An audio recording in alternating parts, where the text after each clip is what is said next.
इन दोनों का संयोग बहुत ही कम आता है।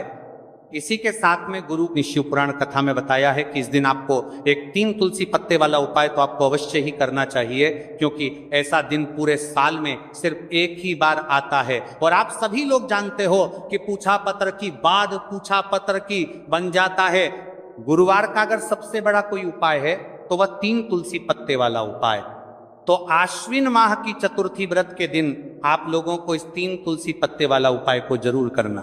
बहुत सारे लोग होंगे जिन लोगों ने इस उपाय को ना किया हो, मतलब पूरा साल निकल गया, उन्होंने किसी भी दिन इस 3 तुलसी पत्ते वाला उपाय को जरूर करना, लेकिन एक शांति तुलसी पत्ते वाला उपाय को ना किया हो। पर आपके पास एक आखिरी मौका बचा हुआ है, जो कि 25 सितंबर 2025 आश्विन माह की गुरुवार के दिन है। इस दिन आप लोगों को इस वाले उपाय को जरूर कर लेना है।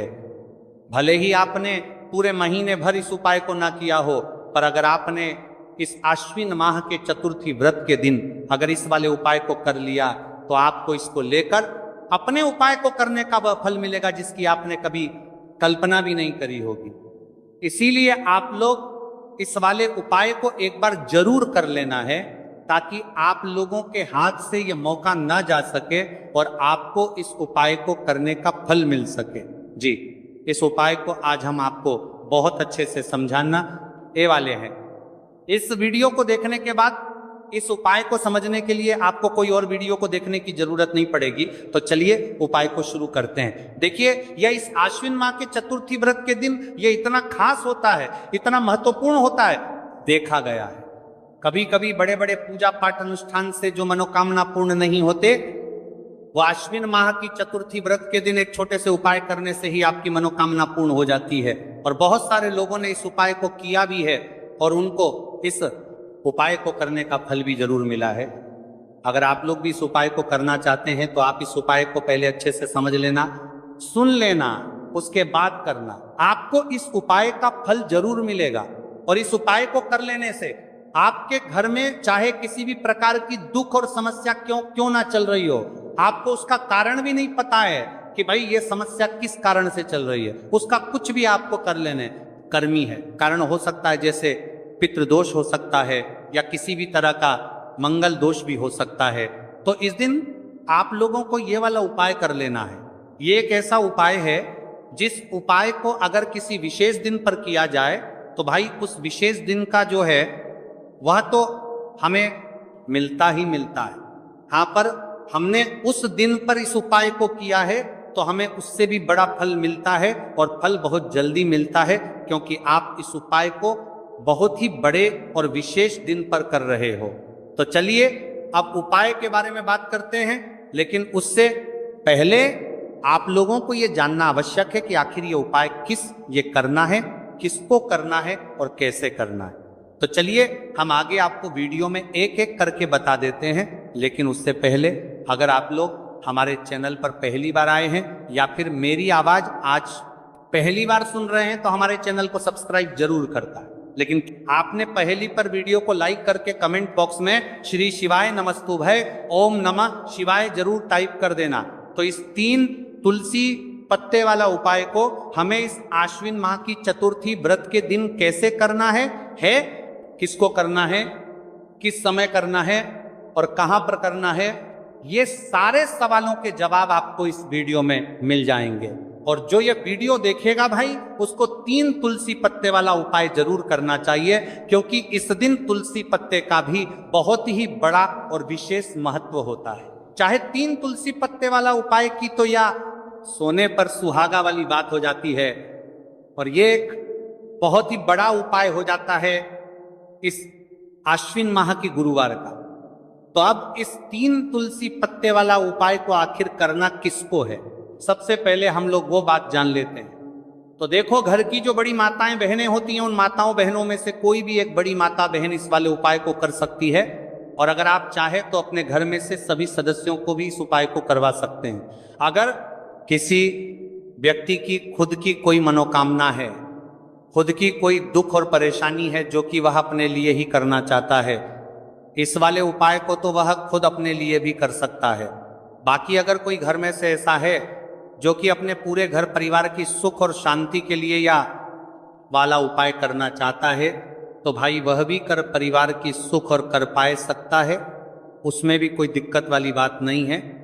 कहने का मतलब यह है कि इस उपाय को हर एक सदस्य भी कर सकता है और पूरे घर परिवार के सदस्य के लिए घर की बड़ी माताओं बहनों में से कोई एक माता बहन भी कर सकती है।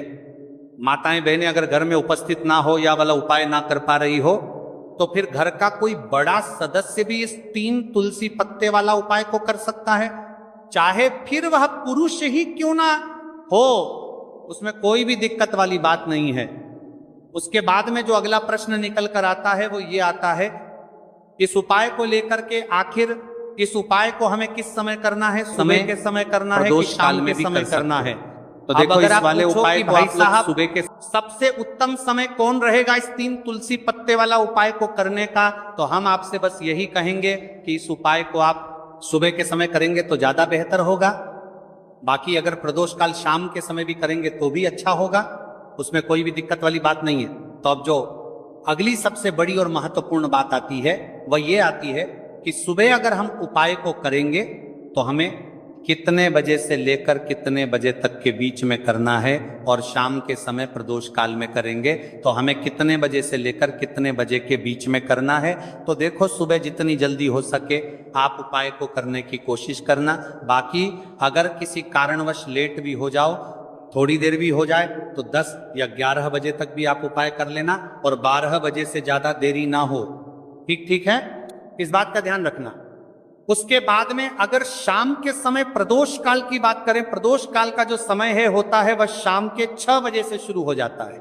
मतलब शाम के 6 बजे से लेकर 7 बजे के बीच का जो समय होता है यह समय प्रदोष काल का समय होता है। तो आप इस उपाय को 7 या 8 बजे के बीच में भी कर सकते हो। मतलब शाम के 6 बजे से रात 8 बजे के बीच में आप कभी भी इस वाले उपाय को कर सकते हो, उसमें कोई भी दिक्कत वाली बात नहीं। तो देखो सबसे पहला उपाय देखिए आपको क्या करना है।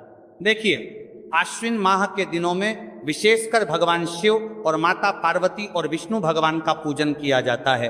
अब साथ ही साथ चतुर्थी व्रत तिथि का दिन भी पड़ गया है, तो ऐसा समझ लीजिए आपके जीवन में धन भी आएगा, सुख भी आएगा, धन बढ़ेगा भी, और साथ ही साथ आपके जीवन के सारे संकटों को भगवान शिव जी दूर कर देंगे। तो चलिए सबसे पहले बात कर लेते हैं सबसे पहले उपाय की, जो कि गुरुवार वाले दिन आपको विशेष करना है।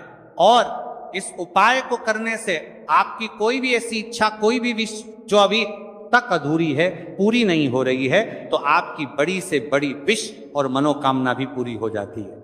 जब आप चतुर्थी व्रत तिथि वाले दिन इस पहले उपाय को कर लेते हैं तो देखिए आप सभी जानते हैं कि श्री हरि विष्णु जो है उन्हें तुलसी दल सबसे प्रिय है। बिना तुलसी माता के श्री हरि विष्णु अधूरे हैं और बिना तुलसी पत्तों के श्री हरि विष्णु का भोग अधूरा है। अब श्री हरि विष्णु को प्रसन्न करके आप अपनी किसी भी मनोकामना को पूरा कर सकते हैं, क्योंकि श्री हरि विष्णु प्रसन्न हो गए तो आपकी कोई भी विष्णु का पता ना हो जाए और इच्छा मनोकामना अधूरी नहीं रहेंगी। देखिए हम सभी के घरों में माता तुलसी का पौधा अवश्य ही होता है। तो देखिए हमें तुलसी जी के पौधे से सबसे पहले तो 3 पत्ते तोड़ने हैं। देखो चतुर्थी व्रत वाले दिन आपको तुलसी के पत्ते नहीं तोड़ने हैं, तो देखिए तुलसी जी के आपको 3 पत्ते तोड़ लेने हैं, और इन तुलसी जी के पत्तों को तोड़ने के बाद आपको 1 चुटकी हल्दी भी अपने साथ में लेनी है। हल्दी के अंदर आपको जल मिलाकर के पेस्ट के रूप में तैयार करना है, और इसी के साथ में आपको एक दीपक भी लेना होगा। दीपक आप मिट्टी का भी ले सकते हैं, आटे का भी ले सकते हैं, और इस दीपक में आपको शुद्ध घी डाल के इसमें आपको लंबी रुई की बाती का प्रयोग करना है। देखिए आपके पास है 3 तुलसी जी के पत्ते हैं, तो पहला जो तुलसी जी का पत्ता है उस पर आपको सबसे पहले तो जो आपने हल्दी ली है उसकी एक बिंदी लगानी है। और पहला जो तुलसी जी का पत्ता है आपके घर में भगवान विष्णु का चाहे कोई सा भी स्वरूप हो, चाहे लड्डू गोपाल जी का स्वरूप हो, या फिर भगवान कृष्ण की आपके मंदिर में प्रतिमा हो, या फिर भगवान श्री राम की प्रतिमाएं, उनके सामने आपको पहला तुलसी जी का पत्ता अर्पित करना है। अब देखिए आपके पास जो 2 तुलसी जी के पत्ते हैं और आपके पास जो एक दीपक है, इन्हें आपको लेकर के पहुंचना है अपने ही घर में तुलसी जी के पौधे के पास में। देखिए सबसे पहले तो आपके पास जो 2 तुलसी जी के पत्ते हैं, जी के पत्ते हैं, उन पर भी आपको हल्दी की एक एक बिंदी लगानी है और उन दोनों ही तुलसी जी के पत्तों को आपको अपने घर में तुलसी जी के पौधे के वहां पर ही अर्पित कर देने हैं। और इस प्रकार से ये दोनों पत्ते भी तुलसी जी के पौधे के पास मम अर्पित कर देने हैं। और इस प्रकार से करने के बाद अंत में जो आपके पास एक लंबी बाती का दीपक है, इसे आपको तुलसी जी के पौधे के पास में ही प्रज्वलित कर देना है। जो भी व्यक्ति अपने ही घर पर इस प्रकार से तुलसी जी के 3 पत्तों का ये उपाय कर लेता है तो उसका परिवार हमेशा खुश रहता है, उसके परिवार में कभी भी कोई भी संकट उत्पन्न नहीं होता है। और यदि आपके घर में जो भी ग्रह क्लेश है वह भी समाप्त होते हैं। तो इस प्रकार से ये सुंदर सा उपाय करना है। अब बात करते हैं अगले उपाय की। देखो, यदि आपके जीवन में आर्थिक संकट बहुत अधिक हो रहे हैं, धन की समस्या लगातार जीवन में बनी हुई है, 1 रुपयों को प्राप्त करने के लिए आपको बहुत अधिक मेहनत कर रहे हैं, तो आज रात्रि में सोने से पहले आपको कोई एक चमत्कारी दीपक का उपाय अवश्य करना। या फिर यदि आपका जो व्यापार है, बिजनेस है, दुकान है, वो अच्छे से नहीं चल पा रही है, तो आज रात्रि में इस विशेष दीपक का उपाय आपको अवश्य करना चाहिए। देखो, दीपक हमारे घर में सभी नकारात्मक शक्ति को बाहर करता है। ये उपाय आपको साल में केवल एक बार करने का ही मौका मिलता है। देखिए, इस उपाय के लिए आपको तुलसी जी की जो सूखी लकड़ी होती है उसे ले लेना है। देखिए, यदि आपके पास पुरानी तुलसी जी की लकड़ी है तो उसे आप ले सकते हैं, और यदि आपके घर में तुलसी जी जो लकड़ी है वह सूखी हुई है तो उसकी लकड़ी आप तोड़ के इस्तेमाल कर सकते हैं। लेकिन आपको ध्यान रखना है कि सूर्यास्त से पहले पहले ही आपको ये जो तुलसी जी की लकड़ी है इससे अवश्य ही तोड़कर दे लेना है। तो इस उपाय के लिए आपको सबसे पहले तो एक मिट्टी का दीपक लेना होगा, चाहे तो आटे का दीपक भी ले सके, क्योंकि आटे का दीपक सभी दीपक में सर्वोत्तम माना गया है। इस दीपक के अंदर आपको शुद्ध घी का प्रयोग करना होगा, और इससे दीपक के अंदर आपने जो तुलसी जी की लकड़ी ली है उसे भी रख देना है। लेकिन ये जो तुलसी जी की लकड़ी है इसमें आपको चारों तरफ अच्छे से घी लगा लेना है। देखिए, गुरुजी ने बताया है कि जो तुलसी जी की लकड़ी है, यदि आप उपाय करते हैं और बहुत ही शीघ्रता से जल जाती है, तो इसके लिए आपको एक कार्य करना है। आपको थोड़ी सी रुई ले लेनी है, और उस रुई को आपने जो तुलसी जी की लकड़ी ली है उस पर अच्छे से चारों तरफ लपेट देनी है। तुलसी जी की लकड़ी के ऊपर रुई लपेटने के बाद इसे आपको पूरा घी के अंदर डुबो लेना है। अब इसे आपको बाती से बर्तन की आग के बीच में कार्य है कि पर देना है के रूप में प्रयोग करना है। अब इसे आपको प्रयोग करना है। अब इसे आपको बर्तन की बात 3 के बाद दीपक को आपको प्रज्वलित कहाँ करना है, तो इस दीपक को आपको या तो भगवान विष्णु के सामने प्रज्वलित करना होगा, या फिर आपको भगवान श्री राम के सामने प्रज्वलित करना होगा। तो लाकानी के लिए प्रज्वलित करना होगा, या फिर भगवान कृष्ण के सामने, यानी कि भगवान विष्णु के जो भी अवतार हैं उनके सामने आप यह दीपक प्रज्वलित कर सकते हैं। या फिर आप इस दीपक को माता तुलसी जी के सामने भी प्रज्वलित कर सकते हैं। पूज्य गुरु जी ने बताया है कि जो भी व्यक्ति इस प्रकार से तुलसी जी की डंडी से ये दीप दान कर देता है उसके जीवन में कभी भी धन की समस्या नहीं होती है। इसीलिए आपको ये पूरे साल में केवल एक बार ही मौका मिलता है। इस उपाय को करके देखना, आपकी सभी इच्छाएं जरूर पूर्ण होंगी। ये जो उपाय करता रहे नहीं होंगी, ये जो है रात्रि में सोने से पहले करना है। ये उपाय करते सर्वश्रेष्ठ होने वाला है। देखिए, इस उपाय के लिए आपको मात्र 5 हरे मूंग के दाने ले लेना है।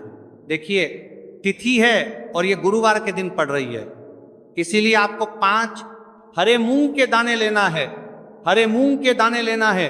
हरे मूंग के दाने लेना है कि दाने आपको साबुत लेने हैं, खंडित नहीं होने चाहिए। इस बात का ध्यान रखें। और इसी के साथ में आपको एक तांबे के पात्र के अंदर अपने घर से शुद्ध जल ले लेना है। अब इन सभी सामग्रियों को लेकर के आपको सीधे पहुंच जाना है भगवान शिव के मंदिर में। देखिए, इस उपाय को भी आप सुबह भी कर सकते हैं और शाम के समय में भी कर सकते हैं। देखिए, भगवान शिव के मंदिर में पहुंचने के बाद आपके पास जो 5 हरे मूंग हैं, उनमें से पहला जो हरा मूंग है, आपको शिवलिंग के सामने जो नंदी महाराज होते हैं और उनका जो पैर उठा हुआ होता है, वहां पर आपको पहला हरा मूंग समर्पित करता है, वहां पर जो देना है। और आपको ओम नमः शिवाय इस मंत्र का जाप कर लेना है। फिर आपको दूसरा हरा मूंग लेना है और शिवलिंग पर जो श्री गणेश जी वाला स्थान होता है वहां पर आपको ये दूसरा हरा मूंग समर्पित कर देना, यानी कि शिवलिंग के सीधे तरफ आपको ये दूसरा हरा मूंग समर्पित करना है। और फिर आपको ओम नमः शिवाय या फिर श्री गणेशाय नमः इस मंत्र का जाप कर लेना है। सारा हरा मूंग का दान आपको भगवान शिव की सबसे प्रिय पुत्री माता अशोक सुंदरी वाले स्थान पर समर्पित करना होगा। शिवलिंग की जो जलाधारी होती है, जहां से जल बह के आता है, उसी जलाधारी के बीच में जो कहीं ना कहीं उठी हुई लाइन होती है सांप की आकृति के रूप में, वहीं पर आपको तीसरा हरा मूंग समर्पित करना है और फिर आपको ओम नमः शिवाय इस मंत्र का जाप कर लेना है। अब चौथा जो